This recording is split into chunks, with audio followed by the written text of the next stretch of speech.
ಅಂದ್ರಂತೆ ರಾಯರು ನನ್ನ ಪಕ್ಕದಲ್ಲೇ. ಯಾಕಿರಬೇಕು ಅಂದ್ರೆ ಬಹಳ ಜನರಿಗೆ ಗೊತ್ತಿಲ್ಲ. ನಾವು ಪ್ರದಕ್ಷಿಣೆ ಮಾಡುವಾಗ ರಾಯರಲ್ಲಿ ಮಂತ್ರಾಲಯದಲ್ಲಿ ರಾಯರ ಜೊತೆಗೇನೆ ವಾದೀಂದ್ರರಿಗೂ ಮಾಡ್ತೀವಿ. ನಾವು ಯಾಕೆ ಮಾಡ್ತೇವೆ ಅಂದ್ರೆ ರಾಯರು ಹೇಳಿದ್ದಾರಂತೆ, ಯಾರ್ಯಾರು ರಾಯರ ಸೇವೆ ಅಂತ ಮಾಡ್ಲಿಕ್ಕೆ ಹೋಗ್ತಾರೋ ಅವರೆಲ್ಲರ ಸೇವೆಯನ್ನ ಕೌಂಟ್ ಮಾಡ್ಕೊಳ್ಳೋದು, ಎಷ್ಟು ಪ್ರದಕ್ಷಿಣೆ ಮಾಡಿದ್ರು, ಎಷ್ಟು ನಮಸ್ಕಾರ ಹಾಕಿದ್ರು, ಇದನ್ನೆಲ್ಲ ನೋಡ್ಕೊಳ್ಳೋ ವ್ಯವಸ್ಥೆ ವಾದೀಂದ್ರ ತೀರ್ಥರದಂತೆ. ಅದನ್ನು ನೋಡ್ಕೊಳ್ತಾರಂತ ಅವ್ರು, ಯಾವಾಗಲೂ ನೋಡ್ತಿರ್ತಾರೆ. ಯಾರೋ ಒಬ್ರು ಸೇವೆ ಮಾಡಿದ್ರಂತೆ. ಹೀಗೆ ಅವರು ಸೇವೆಯನ್ನು ಮಾಡಿದಾಗ ಅವರು 11 ದಿವಸ ಸೇವೆ ಮಾಡಿದ್ರು. ಅವ್ರು ಏನೋ ಅಂದ್ಕೊಂಡಿದ್ರು ರಾಯರಲ್ಲಿ, ಅಂದ್ಕೊಂಡ್ರೆ ಅದು ಆಗಲೇ ಇಲ್ಲ, ಕೈ ಕೆಲಸವೇ ಕೂಡಲಿಲ್ಲ ಅಂತೆ, ಆಗಲಿಲ್ಲ, ಅಂದ್ಕೊಂಡಿದ್ದಾಗಲಿಲ್ಲ. ಸಿಟ್ಟು ಬಂತು, ಅದಕ್ಕೆ ತಿರುಪತಿಗೆ ಹೋದ್ರಂತೆ. ತಿರುಪತಿಗೆ ಹೋಗಿ ಅಲ್ಲೊಂದು ಪತ್ರ ಬರೆದ್ರಂತೆ, ನಿಮ್ಮ ಶಿಷ್ಯರು ನಿಮ್ಮ ಭಕ್ತರು ರಾಯರ ಸೇವೆ ಮಾಡಿದರೆ ಅನುಗ್ರಹ ಮಾಡ್ತಾರೆ ಅಂತ ಎಲ್ಲರೂ ಹೇಳ್ತಾರೆ, ನಾನು ಸೇವೆ ಮಾಡಿದ್ರೆ ನನಗೆ ಅನುಗ್ರಹ ಮಾಡಿಲ್ಲ, ನಿಮ್ಮ ಭಕ್ತನಿಗೆ ಸ್ವಲ್ಪ ಹೇಳ್ರಿ ಅಂತ ಒಂದು ಪತ್ರ ಬರೆದು ಹುಂಡಿಗೆ ಹಾಕಿದ್ರಂತೆ. ಆವತ್ತಿನ ದಿವಸ ರಾತ್ರಿ ತಿರುಪತಿಯಲ್ಲಿ ಶ್ರೀನಿವಾಸ ದೇವರೇನೆ ಆ ವ್ಯಕ್ತಿಯ ಕನಸಲ್ಲಿ ಬಂದ್ರಂತೆ.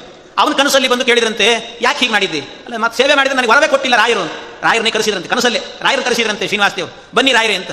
ರಾಯರು ಬಂದ್ರಂತೆ, ಯಾಕೆ ಇವನಿಗೆ ಅನುಗ್ರಹ ಮಾಡಿಲ್ಲ ನೀವು ಅಂತ ಕೇಳಿದ್ರಂತೆ. ಅದಕ್ಕೆ ಇಲ್ಲ ಸ್ವಾಮಿ, ನನಗೆ ಸೇವೆ ಮಾಡಿದ್ರೆ ಅನುಗ್ರಹ ಮಾಡ್ತೀನಿ ಅಂದ್ರಂತೆ.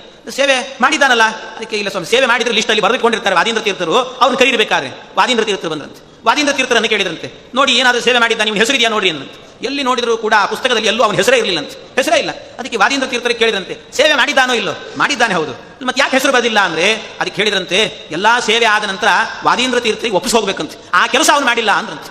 ವಾದೀಂದ್ರ ತೀರ್ಥರಿಗೆ ಒಪ್ಪಿಸ್ಬೇಕಂತೆ, ಸ್ವಾಮಿ ನಾನು ಇಷ್ಟು ಸೇವೆ ಮಾಡಿದ್ದೇನೆ, ರಾಯರಿಗೆ ತಿಳಿಸಿಬಿಡಿ, ನನಗೆ ಅನುಗ್ರಹ ಮಾಡ್ಲಿಕ್ಕೆ ಹೇಳ್ರಿ ಅನ್ನಬೇಕಂತೆ. ಅವರಿಗೆ ಅದನ್ನು ಹೇಳಿ ಬಂದಿರಲಿಲ್ಲ, ಆದ್ರಿಂದಾಗಿ ಹಾಗಾಯ್ತಂತೆ. ಆಮೇಲೆ ಪುನಃ ವಾದೀಂದ್ರರಿಗೆ ಹೇಳಿದ್ರಿಂದ ಮತ್ತೆ ರಾಯರ ಅನುಗ್ರಹ ಮಾಡಿದ್ರು ಅಂತ ಹೇಳ್ತಾರೆ. ಹೀಗೆ ವಾದೀಂದ್ರ ತೀರ್ಥರು ಈ ರೀತಿ ಅನುಗ್ರಹ ಮಾಡ್ತಾರೆ. ಎಷ್ಟು ಅನುಗ್ರಹ ಅಂದ್ರೆ ಒಂದೇ ಮಾತಲ್ಲಿ ಹೇಳಬೇಕು ಅಂತಂದ್ರೆ, ದೇವಲೋಕಕ್ಕೆ ಆಗಬೇಕಾದ್ರೆ ಒಂದೇ ಕಲ್ಪವೃಕ್ಷ, ದೇವಲೋಕಕ್ಕಿರುವ ಕಲ್ಪವೃಕ್ಷ ಒಂದು, ಆದ್ರೆ ಭೂಲೋಕಕ್ಕಿರುವಂತಹ ಕಲ್ಪವೃಕ್ಷ 2 ಕಲ್ಪವೃಕ್ಷ ಇದೆ ಅಂತ. ಯಾವುದು ಅಂದ್ರೆ ರಾಯರ 2 ಪಾದಗಳೇ 2 ಕಲ್ಪವೃಕ್ಷ ಅಂತ ಹೇಳ್ತಾರೆ. ಕಲನ ಕಲ್ಪಪಾದಪವು ಅಂತ 2 ಪಾದಗಳೇ 2 ಕಲ್ಪವೃಕ್ಷ. ಕೇಳಿದ್ದನ್ನು ಕೊಡ್ತಾರಂತೆ ರಾಯರು. ಆದ್ರಿಂದಲೇನೆ ಮೇಲೆ ಇರುವಂತಹ ಇಂದ್ರನಿಗೂ ಕೂಡ ಸಮಸ್ಯೆ ಆಗಿತ್ತು ಅಂತ, ಕೇಳಿದ ವರಗಳನ್ನೆಲ್ಲ ರಾಯರು ಕೊಡ್ತಿದ್ದಾರೆ ಅಂತ ಅಷ್ಟು ಅದ್ಭುತವಾಗಿ ರಾಯರು ಒಲಿತಾರಂತೆ.